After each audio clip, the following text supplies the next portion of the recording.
This company is making $100 million a year selling car washes. I was fascinated, so I spent 2 hours digging into this business. Here are the basics. The company is called Mammoth Holdings. They own 135 car washes with names like Busy Bee and Silver Star. You'll find them in Knoxville, Miami, North Dakota, and lots of other cities around the US, and each location is making between $1 million and $2.5 million a year with a juicy profit. I'm going to tell you exactly how they're doing it. If you're a fan of the channel, make sure to subscribe and like this video. Let's do it. So Mammoth follows a very simple playbook, but a very well-oiled playbook to do what they do. Step 1, they buy the biggest car wash in a small market. So Mammoth doesn't actually build car washes, they buy them. To enter a region, they buy a brand with a few locations, and they'll typically pick a pretty large brand, at least large for that market, that has a customer base, that has some brand equity, and this gives them a wedge in that market. So now they've got one car wash. They keep that name, and then they start picking up smaller car washes in the same market and rebranding them to match the big guy. So they can start with one location or two, then they've got 3, 5, 10 locations in a single city, and they've rebranded them so they all have the same name. So that's how they get into the market. Before long, they can dominate that city. Step 2. They implement a subscription model. So right away, they're turning this into a much better business. You see, most of us pay for car washes each time we go to the car wash. But that can create a crummy business because you've got lumpy revenues, spotty sales. What if it rains one day? What if it's snowing? What if you just don't feel like going to the car wash and waiting in line? You don't go and they lose out on that revenue. They don't want that. They want to make sure they're making money rain or shine every day of the week. With a subscription model, they can do that. They introduce the membership model right away after they buy a car wash. It's typically $18 to $35 per month with unlimited washes, and each tier comes with its own perks like waxing and tire shining. This is a brilliant move. You see, 60% of Mammoth sales today come from membership. That's a recurring revenue business. Are you kidding me? That's like software numbers right there. Recurring revenue means predictable profits. Ooh la la, I love it. No spotty revenues here. You know exactly what you're making on the first day of the month. Number 3, they put automation in place. So here's where it gets really good. You're making more money on the top line and you're saving money that goes straight to the bottom line. When you get a membership,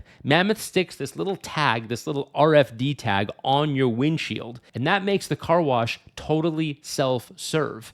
You pull up, you flash your tag, and you drive right through. The car wash automatically mixes the chemicals and gives you what you paid for. With this automation, a typical car wash can operate with just 2 employees. You don't need a whole bunch of people standing around pulling levers and pushing buttons. The tag makes it all self-serve, and now you've just saved a whole bunch of money. And more importantly, you've made it more efficient and more enjoyable for the customer. Number 4, acquire smart and finance well. So this is really, really interesting. Once Mammoth buys a car wash, they actually sell the real estate underneath. That land is worth a lot of money and it's tying up their capital. They want to liquidate it. They want that cash back so that they can buy more car washes. So they sell the land, lease it back from the new owner, and now they got a whole bunch of cash. This lets them pull out a chunk of money right away, which they can put back to work. And I know it sounds weird, but they actually make more money recycling the cash into another car wash than letting it sit in real estate. Don't forget, this is a private equity business that has one asset class, car washes. They don't want to be in the real estate business. They want to be in the car wash business. So if you own a bunch of real estate and you can get out of it and put more money into the car washes, you can do a whole lot better. And the best part is there are plenty of real estate investors who want to buy the land underneath car washes because they know that the car washes do well, they can pay their rent, it's a good investment for them, especially if Mammoth owns the car wash and is running it. There are plenty of real estate investors who will be happy to buy it. And by the way, this is a common practice. The land underneath hotels, the land underneath airports, skyscrapers, buildings of all kind typically will get sold and then leased back on these long-term leases, 50-year, 100-year leases back to the person that's running that business so that they know that they have the business to run, they can pay rent, and they can free up their money. Number 5, Keep people and train them up. So after an acquisition, Mammoth tries to keep a few people on board, a few of the high-performing employees at that car wash. They don't want to let them go. They want to keep them. They get them trained up on the new playbook, the Mammoth playbook, and they can become regional managers. You can go from working at a single car wash to running an entire city once Mammoth buys your car wash. After all, you already know the business. Why would they let you go? They want you working for them. And number 6, optimize everything. Of course, we're going to take all those busy functions. We're talking hiring, training, customer service, payroll, accounting, all the stuff that you can centralize. You don't need to do it at that location of that particular car wash. Bring it back to Mammoth HQ so that you can bring costs down and make things more efficient. This way they can run an efficient operation and cut down on redundant work. And that, my friends, is how you make $100 million running a car wash. So I share this out on all my socials, Facebook, Instagram, LinkedIn, YouTube, TikTok. You guys liked it a lot, I think, because over 10 million of you saw it. Thousands and thousands of comments and likes and shares.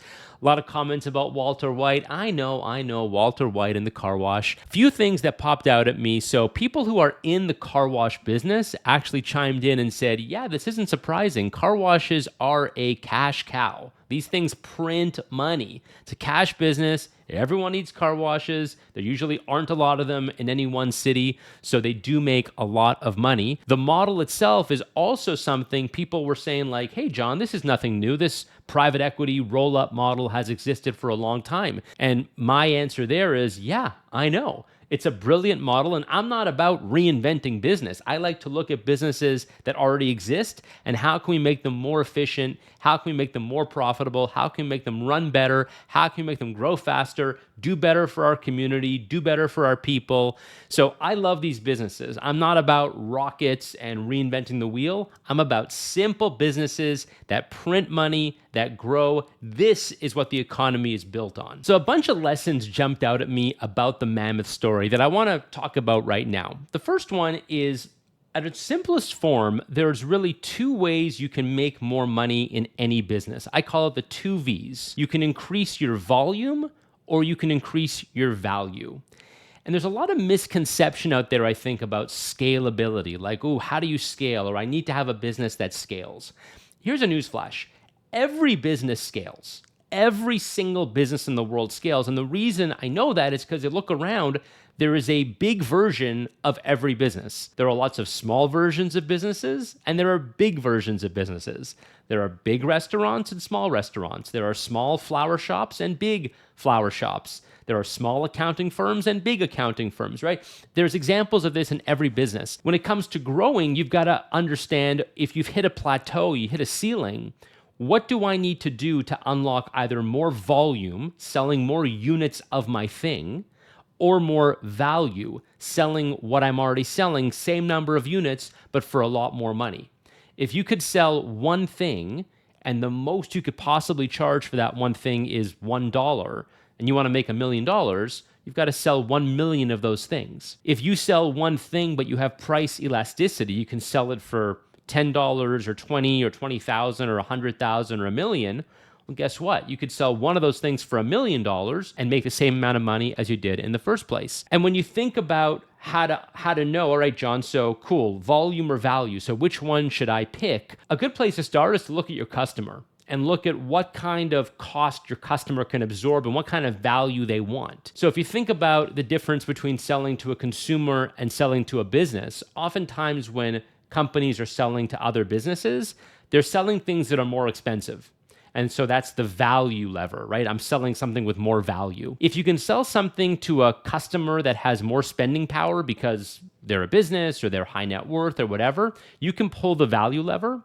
But if you're something like a car wash, going back to the car wash example, and you say, hey, we have a car wash, but there's no way to grow.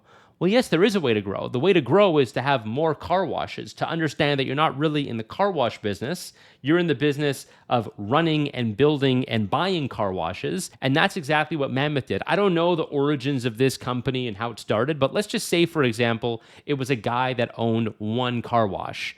And he was running that car wash for years and years and a decade plus. And he said, I kind of want to grow. What can I do?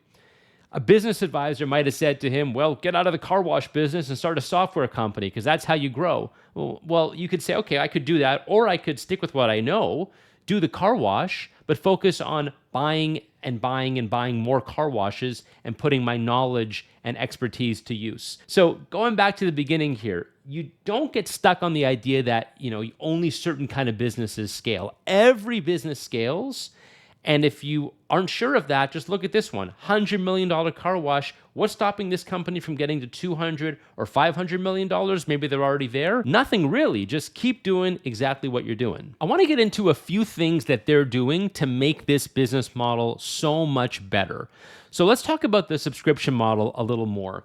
The idea that people go to car washes, and typically when you go to a car wash, you pay for it when you get there. And what Mammoth said was, well, what if we could do something where we could offer more value and more consistency to the customer, so the customer is actually getting something that they want, and it also helps us because we are getting something we want, recurring predictable revenue. Now, they're paying at the high end $35 for a monthly subscription.